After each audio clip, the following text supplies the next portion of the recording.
Hey everyone, welcome back to Voice of Women. Today's story is one that will shake you to your core.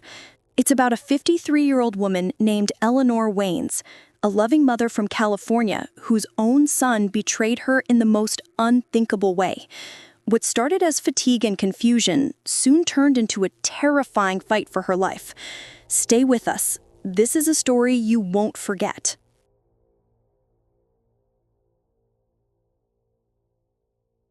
The sterile scent of antiseptic always makes my stomach churn, a bitter reminder of how I ended up here, trapped in this gilded cage, courtesy of my own flesh and blood.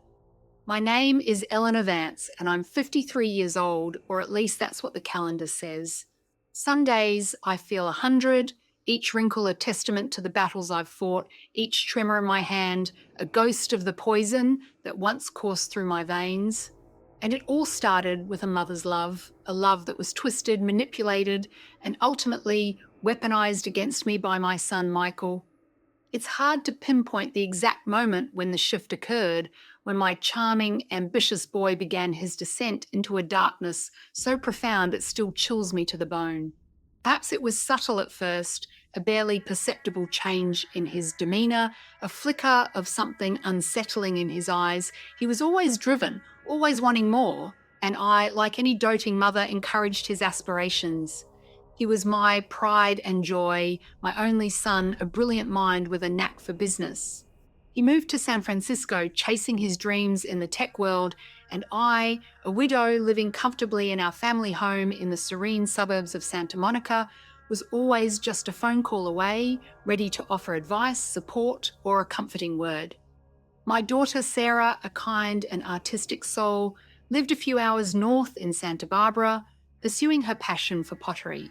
We were a close-knit family, or so I thought.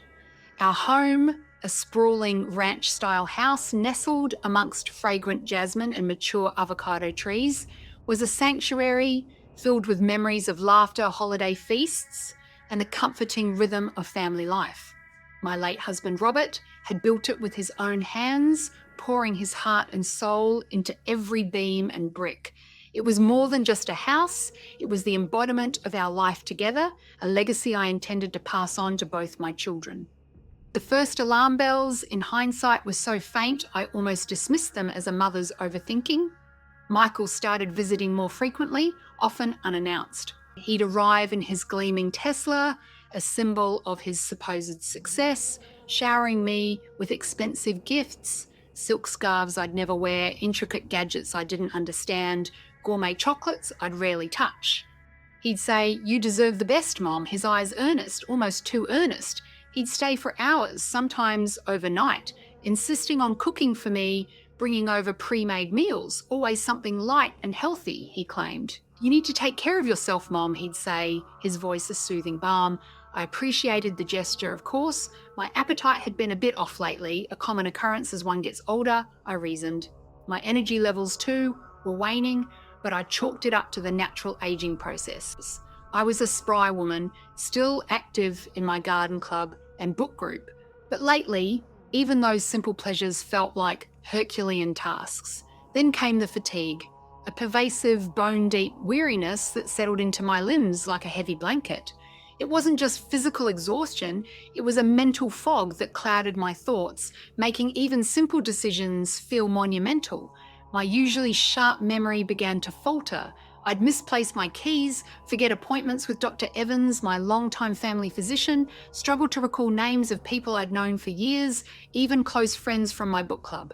It was frustrating and, frankly, a little frightening.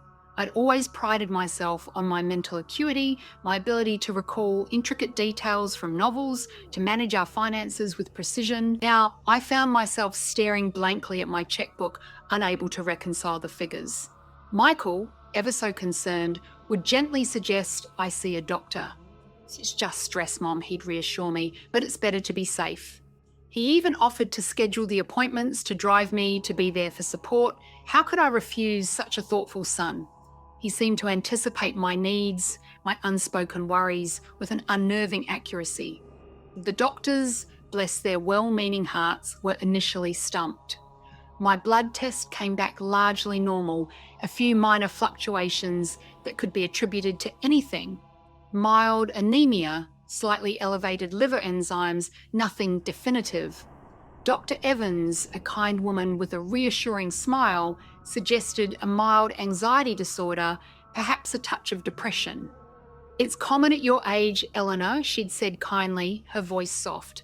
"Life changes, children grow up and move away. It can be a lot." I nodded, feeling a vague sense of resignation. Michael, ever present, would chime in, his voice subtly reinforcing the doctor's assessment. "She's been under a lot of pressure, doctor. And her memory, it's just not what it used to be." He'd offer anecdotes, small instances of my forgetfulness, the time I left the stove on, the day I couldn't remember where I'd parked the car at the grocery store, incidents I had barely remembered myself until he brought them up. He painted a picture of a rapidly declining woman, a frail matriarch losing her grip on reality. I felt a prickle of unease, a faint whisper in the back of my mind that something wasn't quite right, but I dismissed it. He was just worried. He was my son. How could I possibly doubt him? The treatments began. Mild sedatives for anxiety that had mysteriously appeared, sleep aids for insomnia that now plagued me nightly, even a new diet regimen Michael insisted on, promising it would boost my energy. He'd bring me smoothies, carefully portioned meals, always assuring me they were packed with exotic, beneficial nutrients. He'd watch me, his gaze intense, as I consumed them, a flicker of something unreadable in his eyes. I was so tired, so confused, that I barely questioned it. I just wanted to feel normal again, to shake off this oppressive fog that had enveloped my mind and body. My beautiful home, once a source of comfort, now felt like a prison. The vibrant colours of my garden seemed muted, the scent of jasmine dulled. I was fading, slowly but inexorably, but normal never came. Instead, the symptoms intensified. The tremors in my hands became more pronounced, making it impossible to hold a teacup without spilling or to write a coherent grocery list. My balance was off, leading to a few falls, once down the front steps, another time stumbling in the kitchen, nothing serious enough to break bones, but enough to worry Michael even more. He would rush to my side, his concern bordering on theatrical, helping me up with a sigh. "Oh, Mom, you really need to be more careful." My thinking became muddled, my thoughts fragmented. It was like living in a fog, a constant state of disorientation. I'd lose my train of thought mid-sentence, stare blankly at familiar objects, unable to recall their purpose. I felt like I was losing my mind, slowly but surely. The terror of it was a constant companion, a cold knot in my stomach. I would lie awake at night, the darkness pressing in, grappling with the fear that I was succumbing to some terrible, incurable illness, that the vibrant woman I once was dissolving into nothingness. And then the paranoia started. It began subtly, a fleeting suspicion, a sudden wave of distrust that would wash over me in the most unexpected moments. I'd look at Michael, my loving son, and a cold dread would seep into my bones. Why was he always here? Why was he so insistent on managing my medication, my food, my life? His solicitousness, once comforting, now felt suffocating, almost predatory. I'd try to voice these concerns, to articulate the unsettling feeling that gnawed at me, but my words would come out slurred, my thoughts incoherent, twisted by the very thing I was trying to expose. Michael would just pat my hand, his expression filled with a practiced sympathy that now, in retrospect, chills me to my core. "It's just the medication, Mum," he'd say soothingly, his grip on my arm a little too firm. "Or perhaps you're just a little tired. We'll talk about it tomorrow." But his eyes, I remember them now with chilling clarity, would hold a fleeting, almost imperceptible gleam, a spark of triumph I couldn't quite decipher then. Tomorrow never brought clarity. Instead, it brought more confusion, more weakness, more of that insidious poison he was feeding me. I started to understand instinctively that something was terribly wrong. I began hiding my medication, pretending to take it, then flushing it down the toilet when he wasn't looking. It was a small act of rebellion, a desperate attempt to regain some control over my own body, my own mind. But the damage was already done. The cumulative effect of weeks, perhaps months, of whatever he was giving me had taken its toll. My body was betraying me, and my mind felt like a shattered mirror, reflecting only fragmented, terrifying images. One particularly terrifying morning, I woke up convinced the house was bugged. I heard whispers, saw shadows lurking in the corners of my vision. The rustle of leaves outside sounded like hushed conversations, the creak of the old house like footsteps. I knew with an absolute certainty that someone was watching me, listening to my every breath.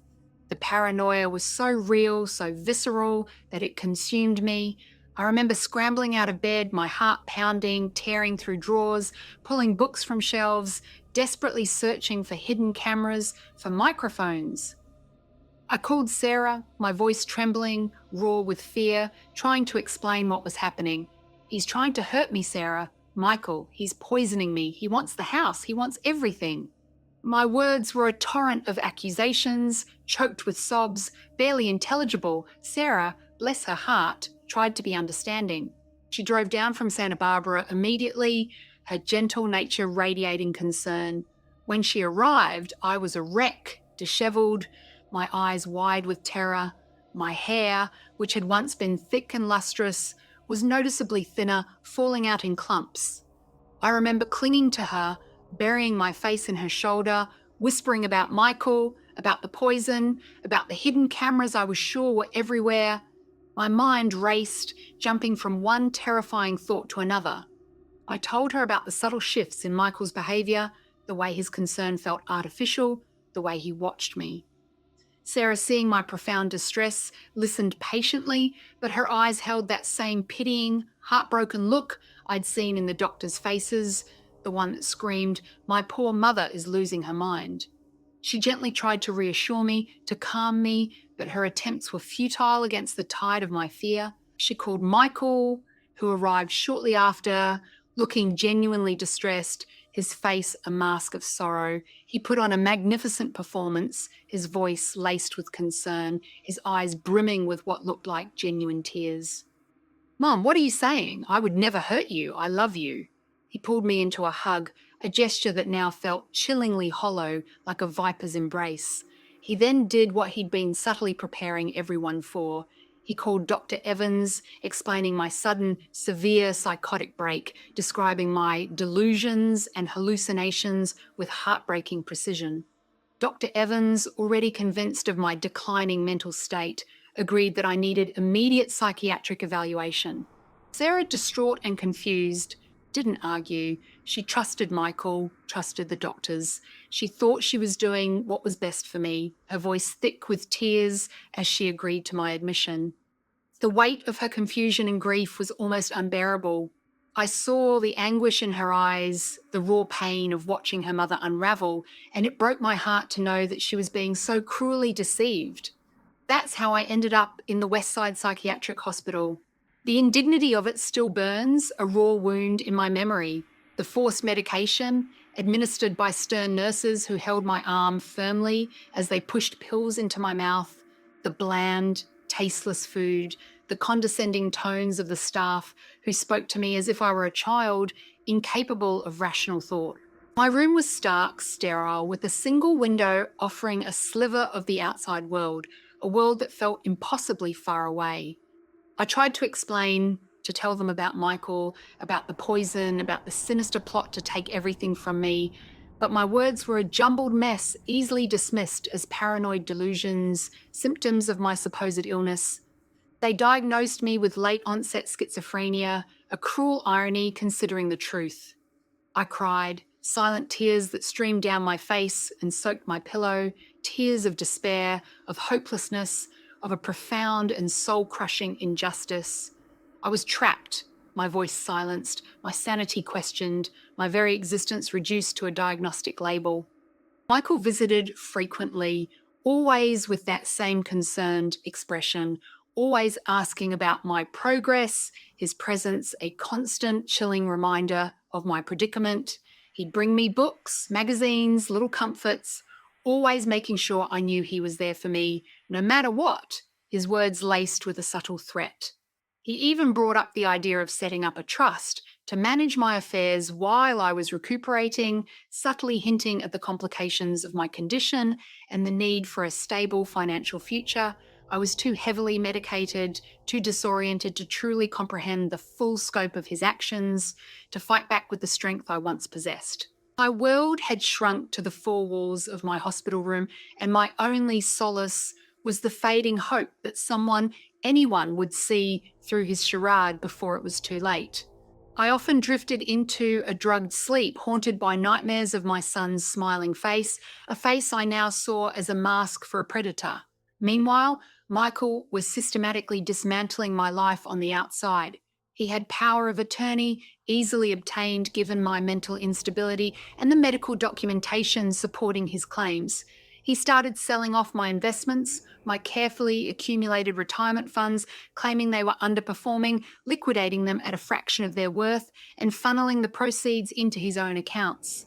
He began the process of putting the house up for sale, my beautiful, beloved home, citing my need for a smaller, more manageable living situation. Upon my release, perhaps a quiet assisted living facility in some anonymous corner of California. Sarah, still in the dark, still believing her brother was acting in my best interests, was devastated by the thought of losing our family home. The place where we had all grown up, where we had created so many cherished memories. She grieved the loss of our history, while Michael saw only dollar signs, a tangible prize for his ruthless machinations. I heard whispers from the nurses, hushed conversations about my son managing my affairs, and each whisper felt like a knife twisting in my heart. My sister Clara, who lived in Arizona, had always been wary of Michael. She had a keen eye for manipulation and had always felt an underlying coldness in him, even as a child. She had visited me in the psychiatric hospital, and unlike Sarah, she listened to my rambling accusations with a different ear. She noticed the slight tremor in my hands, the unusual pallor of my skin, the way my eyes seemed to hold a desperate plea even through the haze of medication. There was something in my eyes, she later told me, a spark of the old Eleanor, fighting to break free from the fog. She started asking questions, quietly at first, then with increasing urgency. She contacted Dr. Evans, expressing her concerns about my sudden and severe decline, my diagnosis, and Michael's overly zealous and strangely detached involvement in my care. She brought up the rapidity of my symptoms, how unlike me it was to decline so quickly. Dr. Evans, a good doctor at heart, a woman who truly cared for her patients, began to reevaluate. Clara's persistent questions, combined with a nagging feeling she'd had about the rapid onset of my symptoms and the unusual constellation of my physical and mental complaints, prompted her to review my old medical records with a finer comb. She ordered new, more comprehensive toxicology screenings, going beyond the standard panels, which often missed obscure toxins. This time, at Clara's insistence, she specifically looked for less common, long-acting poisons. Dr. Evans, her brow furrowed with concern, explained to Clara the challenges of detecting such substances, but Clara was relentless. She wouldn't give up. The results came back a few weeks later, a damning indictment of Michael's betrayal. My blood showed significant traces of thallium, a heavy metal, insidious and difficult to detect in small doses, but cumulative in its effects. It's a poison that causes fatigue, neurological damage, hair loss, gastrointestinal distress, and eventually organ failure, often mimicking the symptoms of various neurological and psychiatric conditions, precisely the symptoms I had exhibited. It was a slow, agonizing murder he was orchestrating, designed to make me appear mentally ill and then physically frail, clearing the path for him to inherit everything I possessed. The hospital buzzed with a sudden electrifying energy. The truth, finally, had shattered the illusion. The hospital was in an uproar. The police were called immediately. Detectives, stern-faced and methodical, swarmed my room, then my home. Michael, when confronted, feigned shock and outraged innocence, his performance honed by months of deceit. But the evidence was irrefutable. The police found traces of thallium in a forgotten container of health powder in my pantry, a powder Michael had insisted I add to my daily smoothies. They also found suspicious financial transactions, a carefully orchestrated web of large sums of money transferred from my accounts to his, masked as investment opportunities, shell corporations, and loan repayments. The pieces of his monstrous plan clicked into place, chillingly clear. He had been planning this for months, perhaps even years, meticulously laying the groundwork for my slow demise and his financial gain. The image of him being led away in handcuffs, his face a mask of disbelief and pure, unadulterated rage, is burned into my memory. It wasn't the closure I expected. The suddenness of it was almost anticlimactic after such a long, agonising ordeal, but it was a form of justice, cold and stark. Sarah was devastated, her world shattering around her. The brother she loved, the son I had cherished, was a calculating, cold-blooded monster. The realisation hit her with the force of a physical blow. She visited me, her face pale and tear-streaked, her eyes swollen from endless crying, begging for my forgiveness, for not seeing what was right in front of her. "Mom," she sobbed, clutching my hand. "How could I have been so blind? How could I have let this happen?" I held her, stroking her hair, the anger and betrayal still raw within me, but overshadowed by a profound relief that the truth had finally emerged, and by a deep maternal instinct to comfort my grieving daughter. We cried together, two women united in our sorrow and our shared trauma. The legal battle that followed was grueling, a painful public spectacle that dragged my private nightmare into the harsh glare of media scrutiny. Michael, ever the manipulator, tried to paint himself as the victim, a concerned son whose mentally ill mother was making wild accusations fueled by her delusions. He hired the most expensive lawyers, spinning elaborate tales of mental instability and a mother's fading grasp on reality. But the forensic evidence, the undeniable presence of thallium in my system, the meticulously documented financial records of his embezzlement, and the testimonies of doctors and nurses who had begun to notice his peculiar, overly controlling behaviour, sealed his fate. He was convicted of attempted murder and grand theft. The judge delivered a harsh sentence, a lifetime behind bars, a testament to the severity of his crime. When the verdict was read, a wave of relief so potent it almost buckled my knees washed over me. Justice, hard-won and bittersweet, had finally arrived. The road to recovery was long and arduous. The thallium had done significant damage to my nervous system. My body ached constantly, a dull, persistent throb that settled deep in my bones. My memory was still a patchwork quilt of clarity and confusion, flashes of the past interspersed with frustrating blanks. The emotional scars ran even deeper, a constant tremor in my spirit. The betrayal of a son, the violation of trust, the deliberate attempt to erase my identity and claim my life. These wounds would never fully heal. But I had Sarah, my unwavering daughter, my anchor in the storm, who moved back into our home, taking a sabbatical from her pottery studio to care for me. She helped me navigate the physical therapy, the cognitive exercises designed to sharpen my mind, and the endless medical appointments. She cooked, cleaned, and simply was there, a comforting, constant presence. We grieved together not just for the betrayal, but for the loss of the family we once were, the innocent mother-son bond that had been so brutally severed, the shattered ideal of a loving family. I also had Clara, my vigilant sister, who had saved my life. She was a force of nature, her determination a bright beacon in my darkest hours.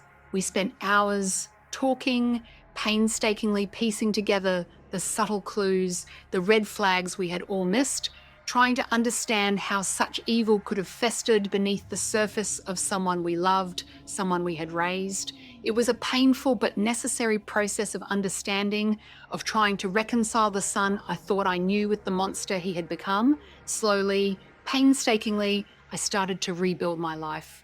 I found solace in my garden, in the vibrant colours of the roses I nurtured, a symbol of resilience and regrowth. I started attending my garden club again, though it was difficult at first, recalling names and sharing anecdotes. But the women were kind, patient, offering quiet support. I reconnected with old friends, cautious at first, hesitant to expose my vulnerability, but gradually embracing the warmth of their companionship. My memory, while not fully restored, improved enough for me to live independently again, though Sarah still visits frequently, her presence a constant comfort, a testament to the enduring bond between mother and daughter. The house, our family home, was saved. The financial damage, while significant, was not insurmountable thanks to Michael's early capture and the subsequent legal actions that allowed us to recover a substantial portion of what he had stolen. Sarah and I, as was my original intention, established a joint trust ensuring its future security and that of our family legacy. We spent countless hours reminiscing about happier times, our laughter echoing through the rooms that had once been filled with so much terror and despair. We filled the house with new memories, deliberately pushing back against the dark ones. The scars remain, a permanent reminder of the darkness I faced. My hands still tremble sometimes, a subtle tremor that serves as a quiet echo of the poison. My hair is still thinner, my body still carries a faint residual ache. But they also serve as a testament to my survival, to the strength of a mother's will, and to the enduring power of family, even when one member tries to tear it apart. I learned a brutal lesson about trust, about the insidious nature of greed, and about the chilling capacity for evil that can lurk in the most unexpected places. But I also learned about the unwavering love of a daughter, the fierce loyalty of a sister, and the indomitable spirit of a woman who refused to be broken. My life is not perfect. The shadows of Michael's betrayal sometimes creep into my thoughts, a chilling whisper from the past, a sudden wave of fear in the dead of night. But I refuse to let them consume me. I choose to focus on the sunlight filtering through my window, on the laughter of my daughter, on the simple joys of a life reclaimed. I sit on my porch now, breathing in the scent of jasmine, watching the hummingbirds dart among the flowers. I am Eleanor Vance, a survivor, and my story, though harrowing, is a testament to the fact that even in the darkest of times, hope, truth, and justice can ultimately prevail. And that, in itself, is a victory worth living for. A victory I earned against all odds with the unwavering love of those who truly cared. My journey through hell and back has forged a new strength within me, a quiet resilience that will carry me through whatever life brings next. And for that, I am eternally grateful. Thank you for watching. If you enjoyed the video, share it with your friends, subscribe to the channel, and stay tuned for new stories. Take care of yourself.